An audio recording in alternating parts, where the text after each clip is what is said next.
Those are the cheap ones. We used to have like heavy steel. Good afternoon, everyone. We have three public meetings back to back this afternoon. The first is a public hearing for two discussion items. One is pertaining to the rezoning request of Lindell Resources at 522 Hatch Run in Glade Township. And for that, I will turn it over to the zoning officer, Mike Lyon, to present the case. Okay. So we're asking you to review and take into consideration rezoning request for Lindell Resources. That's represented by Richie Lindell, who's here today. The request is to change the property from ACR, which is Agriculture, Conservation, Recreation, to B Business. And he's asking to have that done so that he can have a small restaurant in the former Hatch Patch building, which is not permitted in ACR. The property is part of the former Warren State Hospital property that was conveyed to Wenzel's in 1983 with an agricultural restriction. And we've explained to people who've called, and I want to explain to you that from a zoning aspect, we don't enforce private deed restrictions, whether they're from the Commonwealth or a private citizen. The parcel consists of 84.6 acres. The request was first presented to the Warren County Planning Commission on April 5th. And after their review and a few questions and discussion with Mr. Lindell, they made the recommendation that the rezoning request be approved and moved to the Board of Commissioners for review and consideration. All property owners located within 300 feet of the subject property were notified by letter. There were 17 properties identified. 4 of those properties are also owned by Lindell Resources. The properties adjoining those are a mixture of current zoning, which there's some that are B business, business transitional, and there's also a planned development, which is the Warren Mall property, and then also some other ACR properties. The property was posted in multiple locations along their border on Hatch Run and also on the building itself. The legal notice was posted in the Warren Times Observer twice per the legal requirements on April 27th and last on May 4th. The notice was also posted in the Planning and Zoning Office, and all the records pertaining to that rezoning request were available for review by anyone who asked. So I've had a few inquiries, maybe 6 or 7. There were some very neutral, just kind of asked questions about what was going on. There were a few negative comments. Most revolved around not understanding the agricultural restriction that was imposed by the Commonwealth. One thing I want to add is, ironically, the legal notice that was sent to the Commonwealth came back as undeliverable. So, to be prudent, I emailed that to a gentleman named Douglas Wolfgang for the Department of Agriculture. He is also the Director of Bureau of Farmland Preservation. I got acknowledgement that he received it and read it, but he had no comment. So from a zoning aspect, with consideration of the Commonwealth's approval that Mr. Lindell has, from a zoning aspect, we have no issues, and I'll just turn it over to Mr. Lindell if you have any questions for him. Do you want to say anything?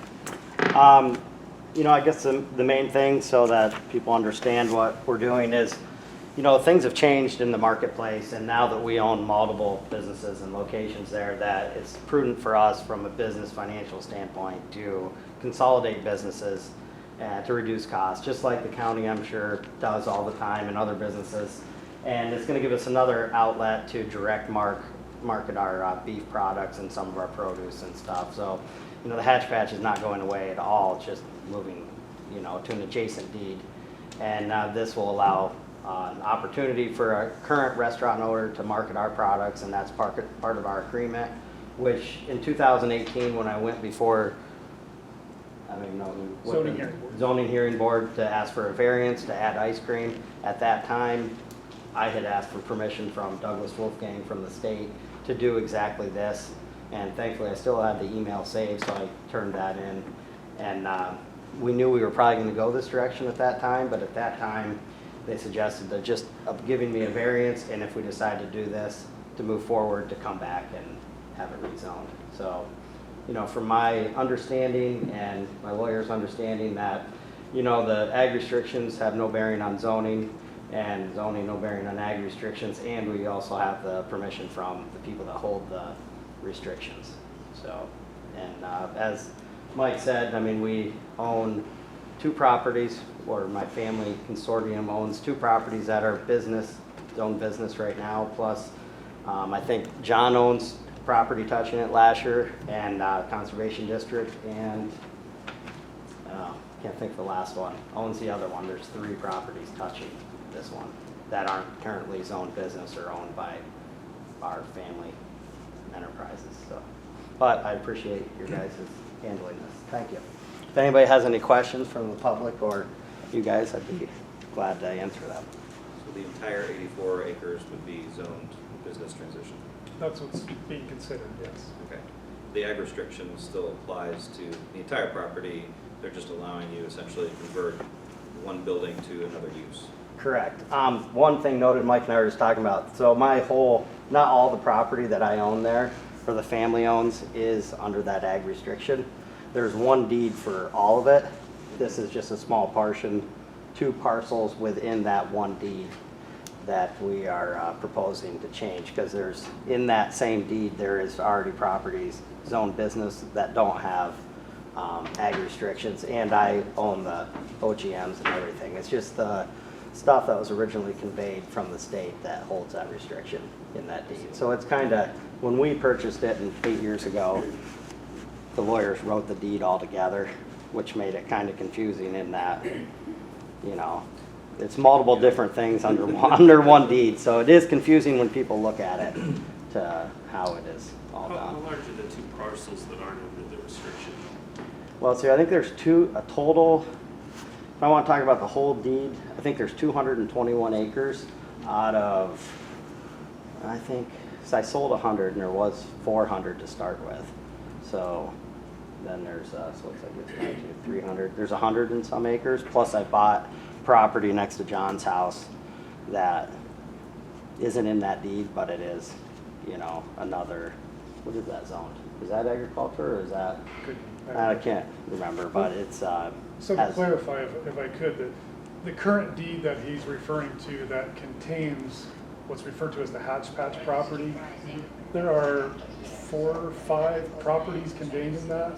So the only part of that deed that's being considered for the rezoning is only the tax ID number that's associated with the Hatch Patch property. yeah, just on the corner there. All the stuff going up Hatch Run and on Conowongo Avenue is not something that we're looking at. The reason I asked that question is and I was at the planning Yeah, commission meeting, yep. so I know the whole thing. Yeah, is, yep. is that a couple of concerns that people had fronted to me were this notion of, you know, that there was going to be some big development there and there was going to be a lot of ambient light and, Yeah. you know, all this other stuff was going to happen.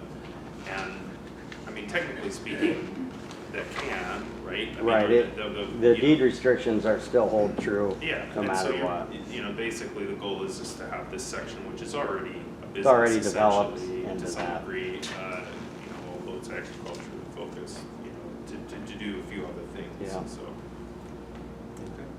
So at this time, we'll open up the public hearing for public comment. How we'll do it is you will please just get my acknowledgement, state your name and your municipality that you live in, and we'll let you have a few minutes to say your piece, and then we'll turn it back for a short rebuttal if need be. Yep. To Mr. Lindell. So any public comments? Yes, sir. My name's Dave Honorati. I live at 4586 Conowongo Avenue, which is about 100 yards from the rezoned property. I'm retained attorney. We have a legal opinion here, which I brought copies for everyone here. Thanks. Her opinion is that this is a spot zoning.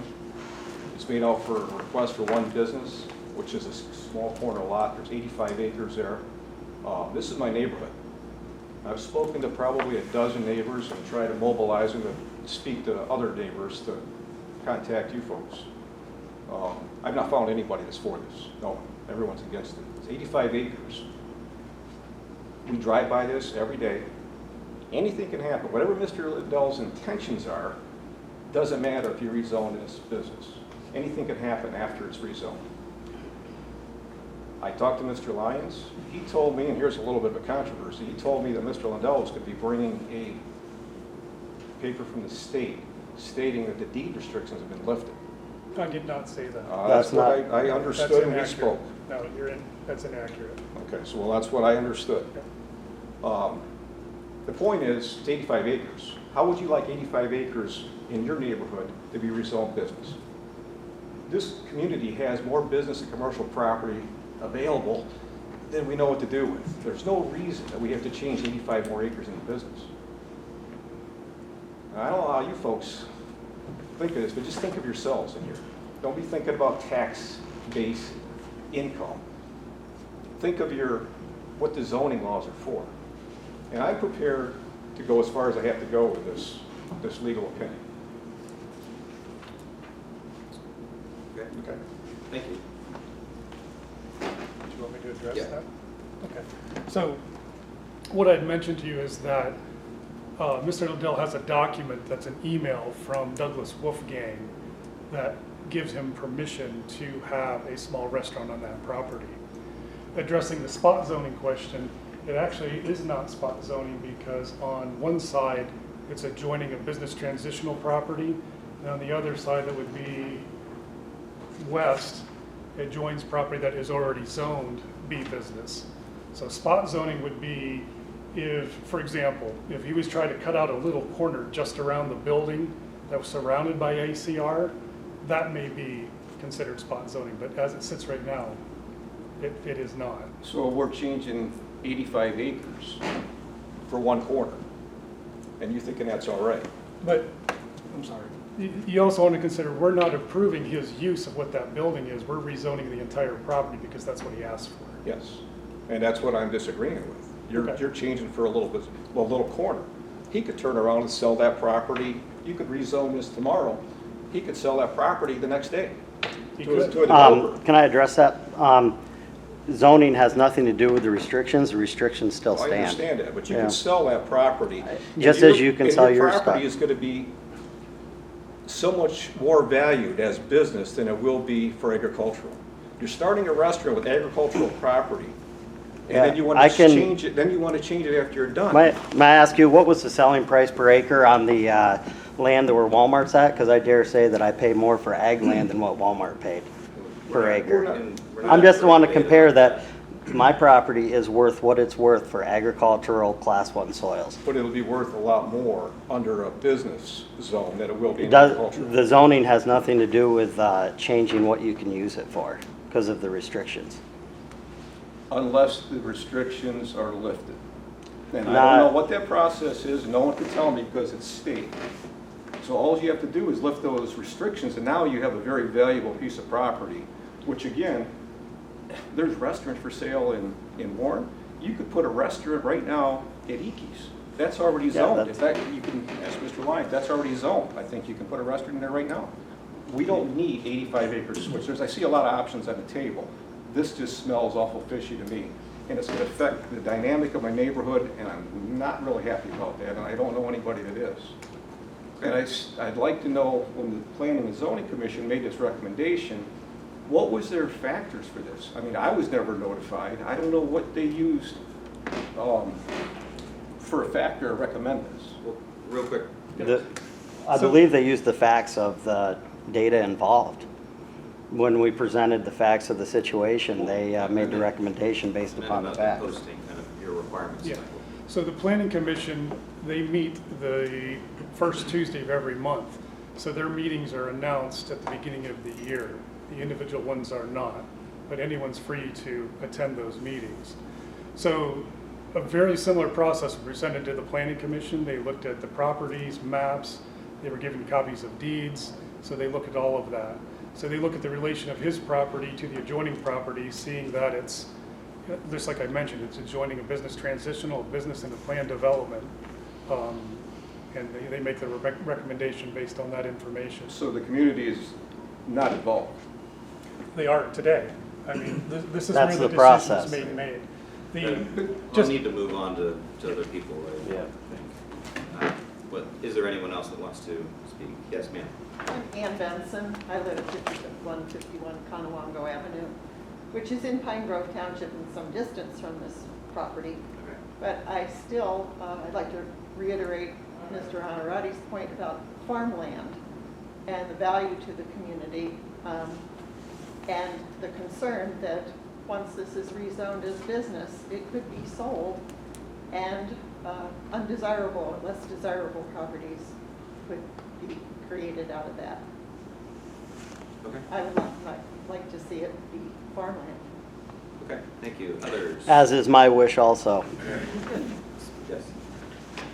I'm John Lasher. I live at 4251 Conowongo Avenue, and I own property that adjoins the subject property of this conversation. And full disclosure, the Lindells do actually farm a very small few acres that I own. But I am opposed to this because I do feel that farmland should be preserved in Warren County. Agriculture is one of the leading businesses in the state, and I just feel that the potential loss of agricultural land is not a good idea. Okay, thank you. Anyone else?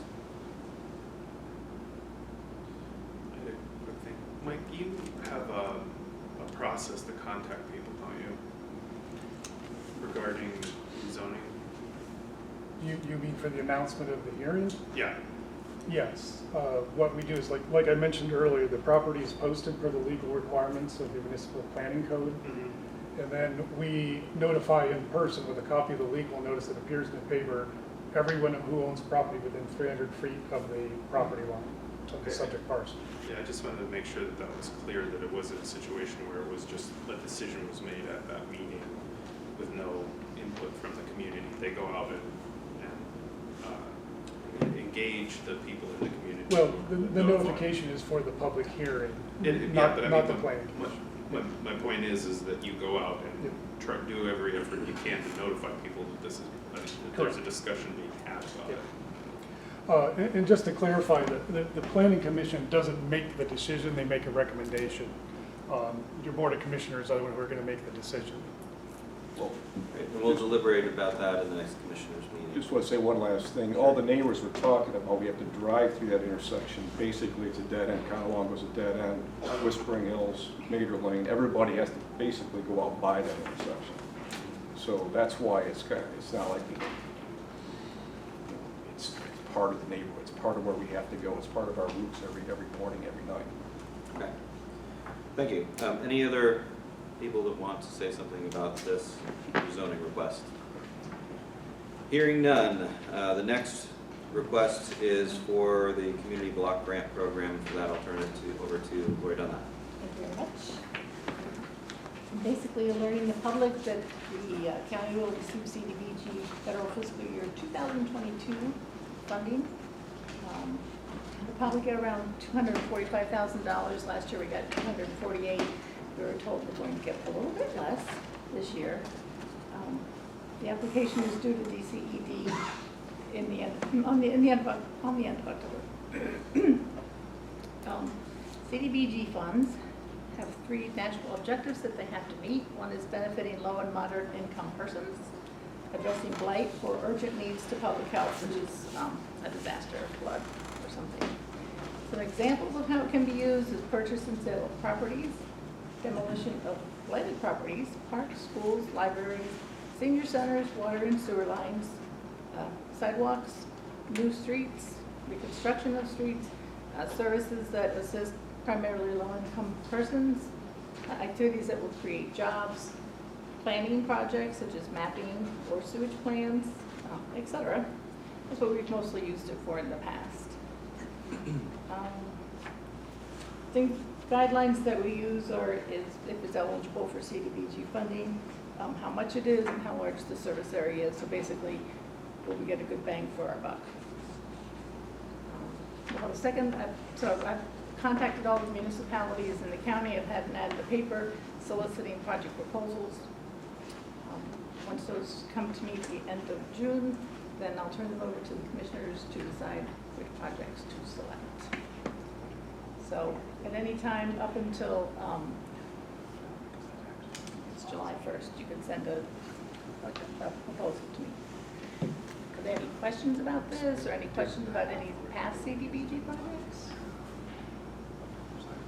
You aren't here for my gig, are you? That being said, thank you for your time. All right.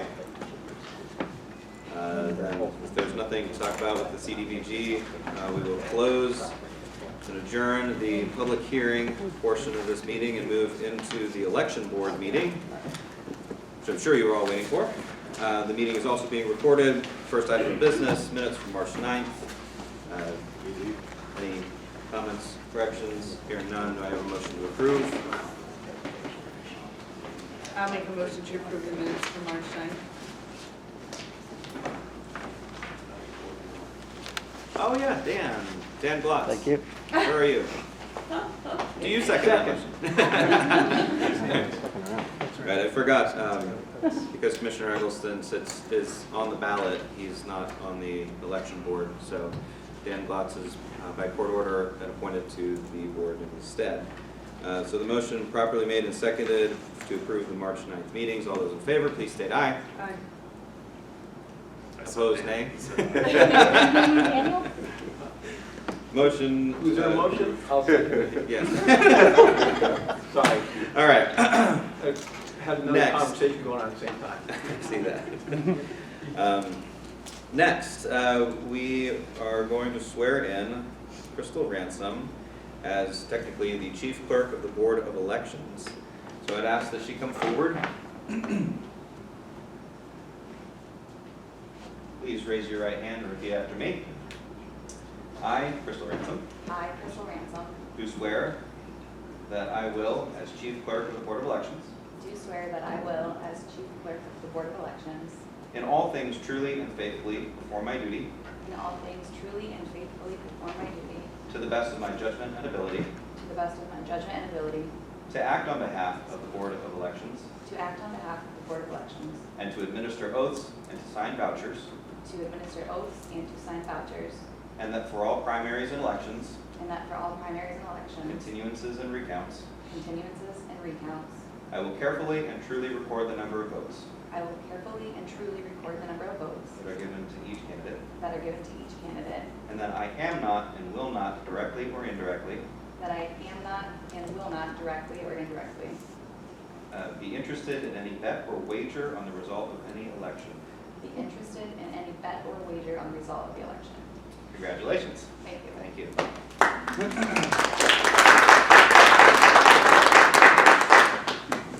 All right.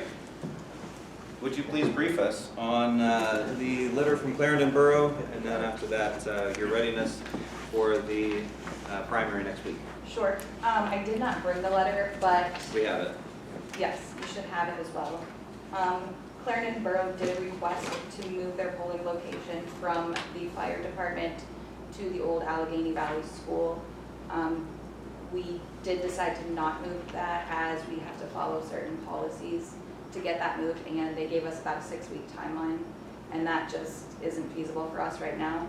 I did tell them in the letter that we can revisit the move after this election. Okay.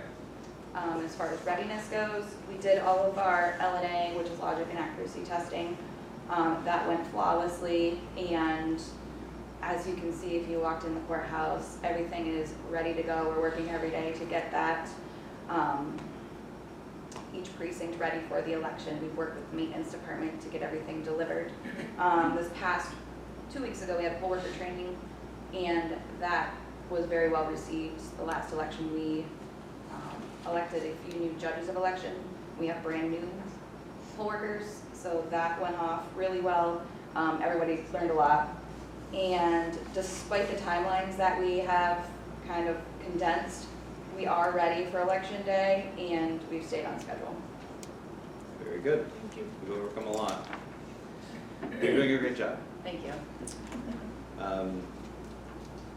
Did you want to address the, or I think maybe Kathy Kemp Jensen, are you here for a presentation? This will be a public comment time, so go right ahead. Yes, I'm Kathy Kemp Jensen from Columbus Township, Chairman of the Republican Committee.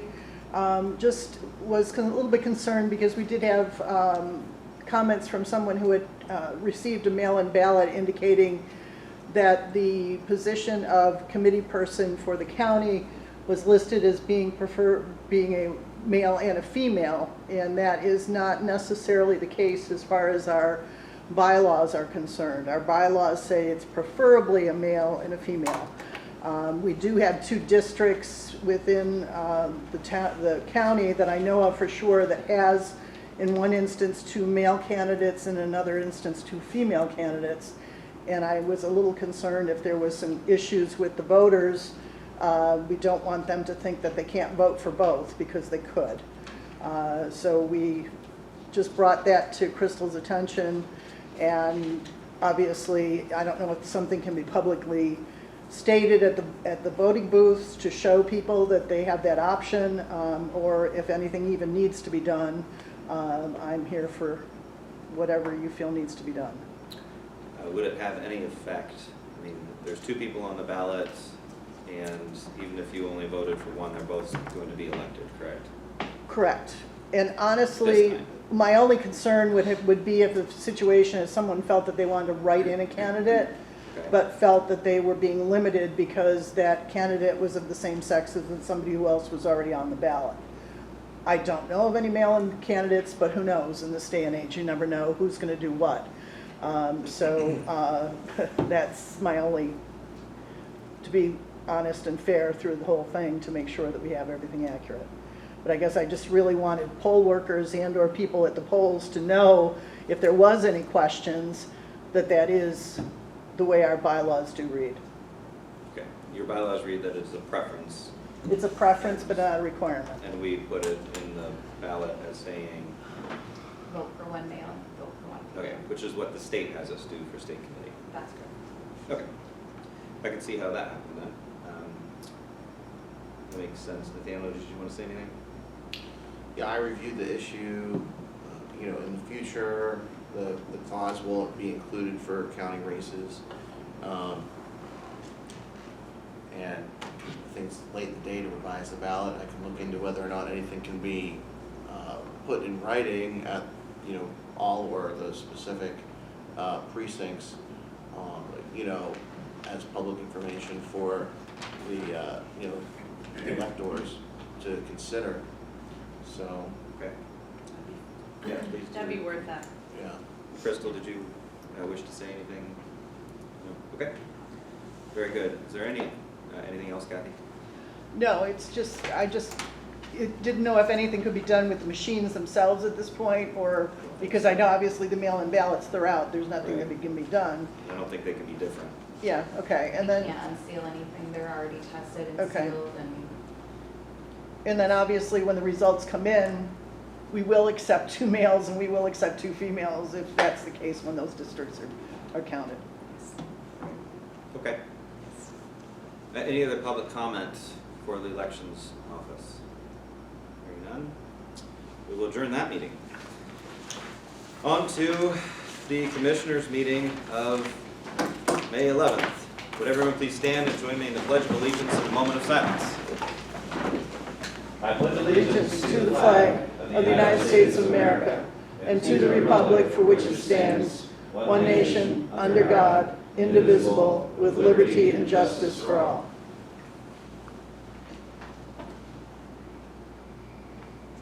Thank you. This meeting is being recorded, and an extent of the meeting is part of public record. Since the last time the Board of Commissioners met, we have 3 times been together to discuss collective bargaining. That was 4/27, 4/28, and 5/1. We also had an brief executive session on 5/6 with the solicitor regarding litigation. Correspondence, I'm not aware of any. And just as a general announcement, we still have 2 town hall meetings. We've completed our 3rd. We do these in different quadrants of the county. The 2 remaining are Grand Valley on the 27th and Sheffield at the Lion's Den on June 2nd. At this time, I would ask if there's any public comment. Yes. I make Angie Dart from Warren General Hospital, and Mark Sy, CFO from Warren General Hospital. We would like to give our support to the city boat launch project. We remind the commissioners that the Hillport boat launch is under covenant and we cannot close that until that's opened. We would support the city's request for additional funding. A lot of our projects have seen an increase due to the current economy, and would support their project. Okay, very good. Appreciate that. Yes, ma'am. Commissioners, I apologize for missing the work session on Monday. I'm Nancy Freenon. I think I know everyone there. But I wanted to, again, request that the county consider using additional funding of its ARP funding to support the boat launch project. The city, I think, equates to about 1/4 of the county's population. I know that the ARP funding received by the county is well in excess of what the city received. We received less than $1 million. I think the county received about $8 million. So if my math is right, that would be about a quarter of that would be $2 million. We're not asking for $2 million, but we are requesting additional funding only because, as I believe was explained on Monday, the Economic Development Agency has come back through the semifinalists and asked that they reduce their total grant request to $50 million. The request put in by Tahinos and PA Wilds was closer to, I think, 70. So we've had to substantially cut back the project that we had anticipated. The project that we envisioned for the riverfront is one that's going to benefit the entire county, not just the city of Warren. So we hope that the commissioners would take that into consideration. Thank you. Very good, thank you. Anything else? All right, you see the agenda before you, and if you missed, there should be agendas in the back table. Minutes from April 27th. Any comment, corrections? Hearing none. On to the finance report and HR report. We have $1,731,559 in both our general fund and savings account, $986,485 in the general fund. We have borrowed $1.25 million from various sources, and I have noted what is available in the ARP and ERAP funding. And you should receive at the first of the month the budget to actuals. Do you have any questions on that?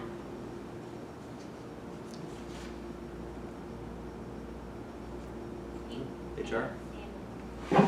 The HR report, we hired Taylor Moses on 4/1 as a judicial law clerk, Dale Smith on 4/10 as a part-time corrections officer, Lucas Rosardi on 4/19 in adult probation, James Breeze on 4/20 in the sheriff's department for part-time single point, Kimberly Hall as the civil clerk in the sheriff's department, Emily Schweitzer on 4/25 in the district attorney's office as the administrative assistant. We've had 2 people change from part-time corrections officers to full-time, Christopher Owen and Samantha Hoffman on 4/4.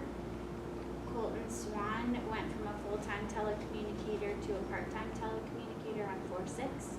Stacy Casillas on 4/18 went from clerical to a caseworker at Human Services, and Courtney Jackson from a part-time to a full-time officer on 4/20.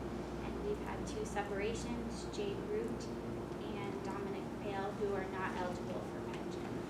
Okay, very good. Any comments or questions? Hearing none, moving on to monthly department reports in your packet. Anything that you'd like to highlight in particular? Hearing nothing. On to the 2 proclamations we have on the agenda. One is for EMS Week, and one for National Foster Care Week. Commissioner Eggleston, would you do the National Foster Care? And if you have it up, go ahead. Yeah, so for the purposes of brevity, I'm going to read the now therefore piece of it. So this proclamation is in support of National Foster Care Month in Warren County for May of 2022. The Commissioners of Warren County do hereby proclaim May as National Foster Care Month in Warren County and urge all citizens to come forward and do something positive that will change a lifetime for a young person in foster care. Adopted this 11th day of May. Thank you. Any comments? Very good. EMS Week. EMS is a vital public service, and whereas the members of emergency medical services teams are ready to provide life-saving care to those in need 24/7 hours a day, 7 days a week, we, the Commissioners of Warren County, in recognition of this event, do hereby proclaim the week of May 15th through the 21st, 2022 as EMS Week, and encourage the community to observe this week with appropriate programs, ceremonies, and activities. We are honored today to have Chief Krogler from the City of Warren and Doug Wilson, Paramedic Wilson with Emergent Care. Did either of you want to say anything? Nothing other than just thank you for the recognition of the EMS services and the vital services that are provided by the men and women that provide them in the county with the proclamation for EMS Week. Very good. Would you guys mind coming up for a quick picture?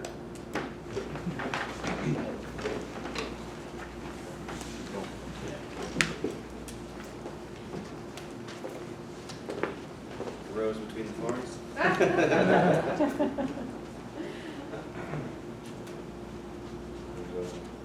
Okay, well. Is this working? I was thinking we Thank you very much for your service. Thank you. Should we be in the middle of Yep. the proclamation here? Middle for a while. Holder. Thank you. We've kind of shifted this a little bit, I guess.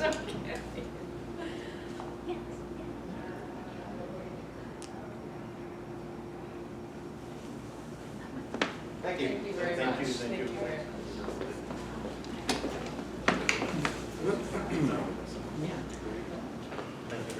Still tabling the Council of Government Servants, correct? Yes. All right.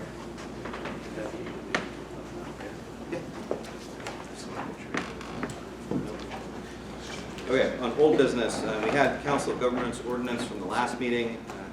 Just as a request, Oh. could we move the library renovation project to the front, followed by the riverfront project, just because I know most of the people here are Yeah. interested in those two projects. At this time, I'll take a motion to approve the consent agenda. I'll make a motion to approve the consent agenda. I'll second. Motion made and seconded. All those in favor, please state aye. Aye. Opposed, nay. Motion carries. All right, we'll go ahead and move the Riverfront Development Project Resolution 3212 and 3213 up, actually. Do it in reverse order. First, we'll take Resolution 3213. Commissioner Eggleston, you're the prime sponsor. Would you please present it? Yeah, so this is a allocation of funds for the library renovation project. Kelly Knapp and the folks at the Warren Public Library have done an admirable job, an exhaustive job of raising funds for what is, I think, a really wonderful community project. In the midst of that, they discovered that some portion of that funding was, I don't want to say disallowed, but the stipulations on it were not clear enough, so they're in the process of now trying to make up that difference on the project when they're about to get across the finish line on it in total this year. So in order to assist them with that, which I believe at this point is a roughly $100,000 shortfall, is to allocate $25,000 to the project as a matching fund to help with additional grant allocation. And I asked Kelly Knapp, the library's executive director, to come here and just speak on behalf. First, thank you for considering this and realizing that the library is still an important institution in the community. We started out this project assuming that it was going to be about a $1.3 million project. With everything that went on with COVID and all the bids and the rebids and the rebids, we ended up at $1.7 million. So we had to go out and raise another $400,000. $100,000 of that we thought we were going to be able to get through a grant is not possible because our project has already started and funds have already been expended, so we aren't able to accept that $100,000. So now we're in a position where we need another $100,000 at least to finish up what we have already started. And and that's what we're here for, to ask you and hope that you will consider that this is important and necessary, and that we need to follow through and complete the project as we had intended. Thank you. Good, thank you. No comments. So I'd make a motion to adopt resolution 3213, allocation of funds for the library renovation project in the amount of $25,000. I'll second that motion. Motion made and properly seconded. Any discussion? Source of funds would be Act 13 or general fund? General fund Okay. allocation. I had assumed that it would be either savings or ARPA. I leave it up to the finance office to make that determination. Okay. Any further discussion? All those in favor, please state aye. Aye. Aye. Opposed, nay. The ayes have it. Motion Thank you carries. very much. Thank you, Kelly. Next, resolution 3212, allocation of funds for the riverfront redevelopment project. If I don't mind, I'll give myself a moment of public privilege. The newspaper release had reported something about this coming out of ARPA funds, and I don't think that it's prudent to be tied to ARPA funds. At this time, we have not gotten all of the estimates back for the broadband project that we're very much looking forward to working on with ARPA funds. My recommendation was actually that we pull the funding from the seldom tapped Erie bank account that we have, which is largely a result of the land deal, North Warren land deal. We've only tapped into that a couple times besides loaning ourselves money here and there to, in between taxes. Once was for the PNC, the 201 Liberty Street or 300 Second Avenue redevelopment project, and maybe one other, but we rarely tap into that fund, and it's because it's a limited resource, and we want to do something with it that is maximally important. I think this project is such a development project that is truly beneficial to the entire county and integral to the long-term success of the downtown as well as our community. So I'm very supportive of it. And that's the full $500,000. But again, I think that this ought to come from that pot of money, not ARPA funds, since we really don't know yet what we'll have left in ARPA. So I present to you resolution 3212 and would ask for a motion to approve it, and then we can discuss. I'll make a motion to approve resolution 3212, which is a $500,000 earmarked as a local match for the Riverfront Development and Recreation Hub project. I'll second that. Motion made and properly seconded. Discussion. I'd just like to say at a personal level, being a resident of the city and within walking distance of this particular area, it has a special place in my heart to make sure that it does get developed, and seeing it as, a potential key marketing project for tourism. I find at a personal level and also as an elected official, I'm very supportive of that. As it relates to the ARPA funds, it becomes a much bigger challenge. That's why, Ben referenced, Commissioner Kaplan referenced the different pot of monies that we're actually using to do that, because the goal in using the ARPA funds is continue to think through, what infrastructure this county needs to enable people to relocate here, businesses to come here, and I think we had targeted broadband, the ARPA funds for broadband initially. So with that said, I am very supportive of the project. Yeah, I think it's a great project. Assisted Mr. Decker and the city administration in the application that we put forward with Casey's office for congressionally directed funding. We'll see how that shakes out.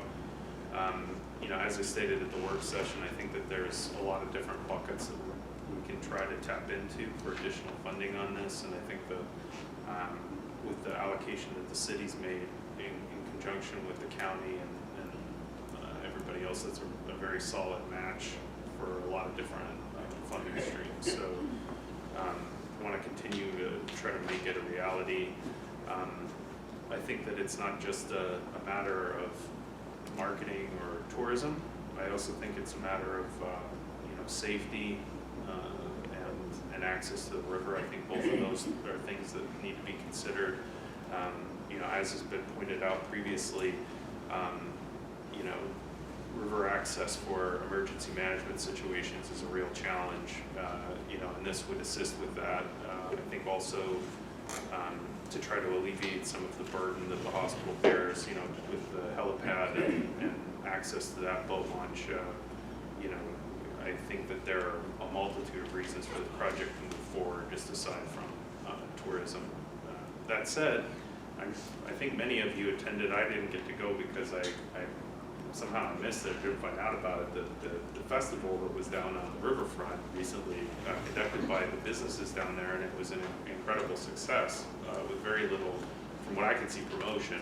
I think that that's a good example of the type of stuff, type of events, type of activity that we would see downtown from the project being carried out in even a larger scale. So I'm very supportive of it, and hopefully we can figure out a way to make sure that everything gets funded and it gets built. Very good.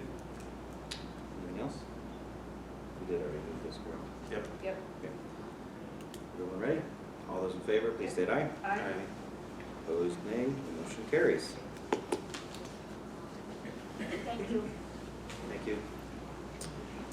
All right, so the next item on the agenda is county engineering firm. We had put out to bid for county engineer, and we received, I think, 7 bids back. All of them were very good. 3, in our minds, kind of floated to the top as really, really good bids that we would like to look into. And Commissioner Eggleston has largely been driving this proposal. Therefore, I'd ask, I think we all had a chance to review the proposals. I agreed with planning and zoning's recommendations. The top 3 were kind of about the same. But Commissioner Eggleston, since you would be working with them on a more regular basis than I would take your recommendation on which of the 3. Yeah, so I mean, we've obviously had multiple weeks to review this stuff and try to go through it as detailed fashion as possible. I really appreciated the review that the planning department did, which I thought was very thorough, and they had a lot of good information in it. From my perspective, looking at their recommendations and then also looking at the proposals myself, I'm going to actually recommend that we stick with E&M engineers. I like EADS group out of Clarendon. I like what was presented, and I agree with the planning department that their breadth of experience was probably the widest and most easily utilized or relevant. I had an issue with fees and the cost related to that. I felt that E&M has generally done a very good job for us and has been pretty consistent. They're easily accessible. We talk to them on a regular basis. They've worked on a lot of the projects we've worked on already. They were one of the cheapest. They're also very local. So I wanted to try to keep, I think that with all those factors in place, I don't see at this point the need to change directions with them. And then I thought Remington and Barrett was very good. I think that my biggest issue with them was I don't know that I really want to work with a Pittsburgh firm, because a lot of these projects, they're not doing final engineering on. A lot of it is collaborative, preliminary engineering. We really need to have somebody that we're going to have access to that can go walk the beat and see the stuff that we're working on and be engaged on a regular basis. So I think that all that given, my recommendation is to have E&M engineers be again appointed as the county engineer. Okay. Whichever. I'll make a motion that we award the county engineering firm to E&M. I'll second. Motion made and seconded. Any discussion? Only discussion that I would have is just that, in the event that we do need specialized engineering services for a project that, is, for example, broadband, that, they may not have the resources or the experience or breadth of knowledge, that we would be open to continuing to consider, a different engineering firm in the event that a special unique project comes up that we need different resources. Absolutely.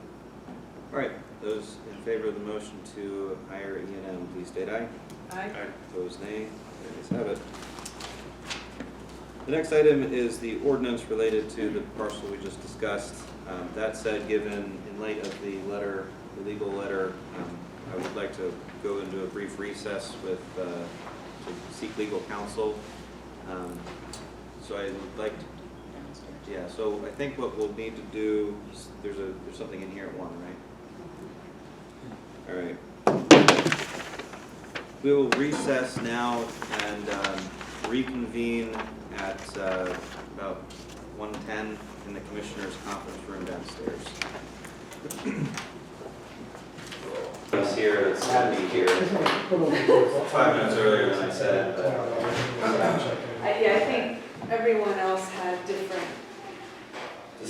Wanted to be somewhere else? On this beautiful day, I don't know why they would want to be here. All right, and we'll reconvene the Commissioners' meeting. Mr. Lyon, we're going to first take up this ordinance regarding the parcel. It's, we've sought legal counsel on it and are prepared to move forward.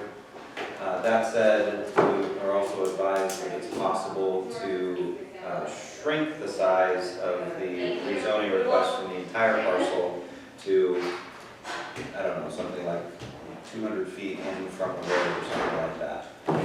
We would, I think in our discussions, we would be, we would be okay with that. We discussed an option of, because that's broken up into two, it's broken up by hatch run. So Right. we discussed we could do just the half. Can we see the map? Yeah. So there's a couple options. We could do just this parcel, Okay. or we could do, like you said, 200 feet from here. It's got to come here to match this business transition, or we could do just the road frontage. That's kind of what I was thinking, is road frontage. Does that work? What do you think? So maybe come in 200 feet from Hatch Run, continue all the way down to, Yeah. So to pick up That the seems building fine. and the entire expanse of the road. And actually, Mike actually proposed that to start with, I think. Didn't you actually tell me that? And I well, was like, wow, just do the originally whole we looked thing. at just doing this, but then that actually does become spot zoning as Yeah. a little bit, but yeah, but doing a 200 foot thing is. And how many acres would that It's about 1,800 feet long, that field, so 200 feet would be 360,000. 20 acres? 20 acres, thank you. Yeah. Okay. Yeah. Okay, I think that's. The question is, does the ordinance say that? It does We not. would have to rewrite that essentially, I guess. Yeah, I can rewrite that. Does it have to go back to a meeting again? But I have to go back to, well, depends how, yeah, I think if the motion is made properly and distinctly, it would be fine. Because they just recommended the action, right? So we would still be approving the actual action. Yeah, you're still approving the action. Right. Yeah. We could just state that we would change the ordinance to. Yeah, I think you can approve it with the condition of that change, I think is how it works. Yes. Yep. Because they're recommending body, we're an approving body. Correct. Yeah. With the legislative. All right. Do I hear such a motion? Are we reconvening the meeting I officially? think we are reconvening the meeting. Oh, wow. We have 3 minutes. Well, I don't know, okay, I'll make a motion to approve the, I did my math wrong, it's 10 acres.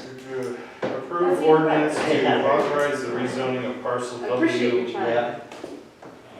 Yeah. Parcel W and 0051963 with the adjustment in the ordinance to state that it should be 200 feet from the road. Of road frontage. Of road frontage for the length of the parcel. Facing Hatch Run. Facing Hatch Run. Anything else you want? That works? I think it works. Okay. And did you get that? Does that make No. sense? Okay.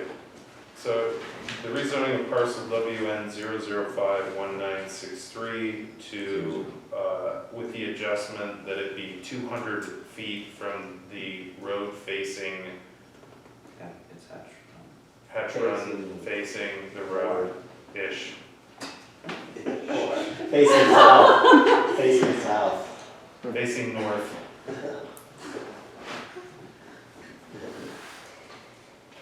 Actually, yeah, we just simplified to say that the zoning change will apply to 200 feet from Hatch Run. That's the simplest way. For the length of the parcel? Yes.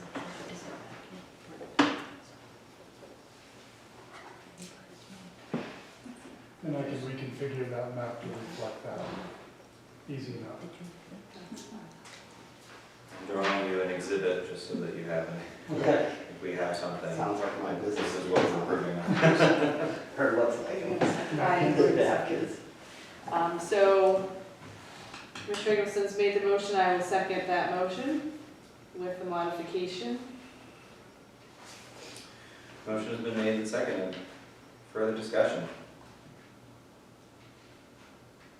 I think that should be a happy compromise.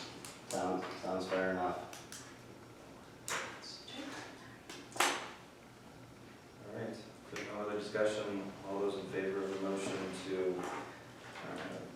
approve the zoning, this is to business, correct? Be business. Not the transitional.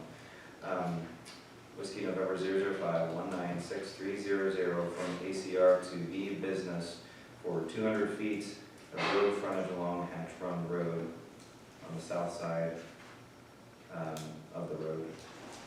Please state aye. Aye. Opposed, nay. The ayes have it.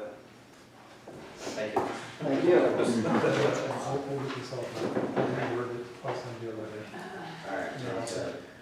Sounds good. Next, resolution 3211, this is for fair housing. We pass this every year in accordance with requirements. Any questions? Hearing none, could I have a motion to approve?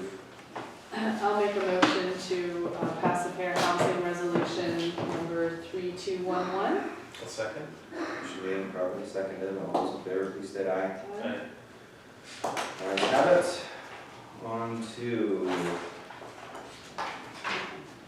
tax claim. We have a tax claim bid for Whiskey November 86455940000, currently owned by Thomas Burdette in Meade Township at 25 Gibson Street, an assessed value of $204, bid on by Todd W. Rary and Jennifer L. Rary for $250. Also have Whiskey November 575417600, owned by Frank M. Geiger, located in the city of Warren at 708 West Fifth Avenue, with an assessed value of $7,330. Bid by the redevelopment authority of the city of Warren, Pennsylvania for $1. Having been properly bid, I would ask for approval. I'll make a motion to approve both repository tax bids for the bid amount, one of $250 and the other amount $1. A second? Thank you. Properly made and seconded. Does the Tax Claim Bureau Director have anything to say? Nope, just the one property, I believe they're just going to demolish and get that fixed up. One from the city. Yeah, the city, and then the other one, I believe, where he owns the adjacent property, so he's combining parcels. I see.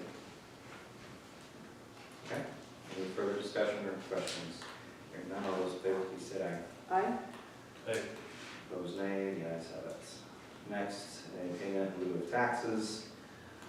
This is between Warren County, Honolulu Township, Piscataway Township, and the City of Warren and the School District with Lakeshore Community Services, which is a nonprofit. Payment in lieu of taxes has been negotiated. You'll see it before you. Any questions? Hearing none, all those, or excuse me, could I please have a motion to approve the pilot? Yes, I'll make the motion to approve the agreement with Lakeshore Community Service payments in lieu of taxes. It looks like it's for 50% of what's owed to the taxing bodies. I'll second. Motion made and seconded. Discussion. Hearing none, all those in favor, please state aye. Aye. Ayes have it. All right, next we have a standard agreement with the U.S. Army Corps of Engineers for our Sheriff's Office to do patrols at Kinzig Dam. Standard, and we have approved it every year. Any questions? Hearing none, do I hear a motion to approve the grant agreement? I'll make a motion to approve the grant agreement. I'll second. Motion made and seconded. Discussion. All those in favor, please state aye. Aye. Ayes have it. And we have already gone over the riverfront development and library, therefore we are done. Did I miss anything? I think that's it. I hope not, yes. All right, are there Penny. any closing commissioner comments? Then I ask for motion to adjourn. I'll make a motion to adjourn. Second. All those in favor? Aye. We're adjourned on 15. That was quick. We're efficient. We just finished up.